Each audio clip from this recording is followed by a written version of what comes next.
सखर में बागड़जी के कचेवारी इलाके में जतोई बिरादरी मिलंदड़ पुरानी तकरार तां नौजवान के कत्ल कयो वियो आहे। जवाबदार अब्दुल करीम जतोई के गोलियूं हणी कत्ल करे फरार थी विया। पुलिस नौजवान जो लाश खणाए ज़रूरी कार्रवाई लाइ इस्पताल मुंतकिल कयो। पुलिस जो चवणु आहे त सदन लियाकत एहसान गुलामाणी ऐं ॿिनि नौजवान खे कत्ल कयो आहे। वधीक जांच कई पई वञे।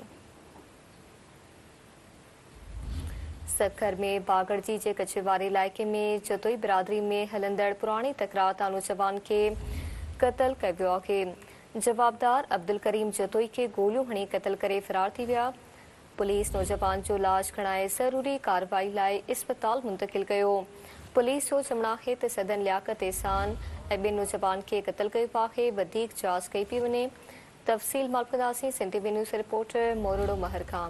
जी मोरड़ो आगह जो जी बिल्कुल बागड़ीअ जे कच्चे वारे इलाइक़े में जतोई बिरादरी जे ॿिनि धुरनि में पुराणे खूनी तकरार तां जेको आहे धुरनि में जेको आहे फायरिंग थी आहे, जंहिंजे नतीजे में हिकु नौजवान क़त्ल थी वियो आहे। उन हवाले सां बागड़जी एसएचओ जेको आहे अली बख्शर जो चवणु आहे त कच्चे वारे इलाइक़े में अतराणी जतोई ऐं गुलामाणी जतोई पुराणे जेको आहे हलंदड़ तकरार तां विड़ी पिया आहिनि, जंहिंमें अतराणी हथियार बंदनि जे तरफ़ां हमलो करे फायरिंग करे नौजवान अब्दुल करीम पुत्र तोजरो अतराणी जतोईअ खे क़त्ल करे छॾियो आहे। क़त्ल कंदड़ जवाबदारनि जे हवाले सां एसएचओ जो चवणु आहे त वारसनि ॿुधायो आहे त सदन लियाकत एहसान गुलामाणी ऐं ॿियनि घर ते हमलो करे नौजवान अब्दुल करीम अतराणी जतोईअ खे क़त्ल कयो आहे। क़त्ल जे वाक़े खां पोइ पुलिस लाश तहवील में वठी बागड़जी अस्पताल मुंतकिल कयो वियो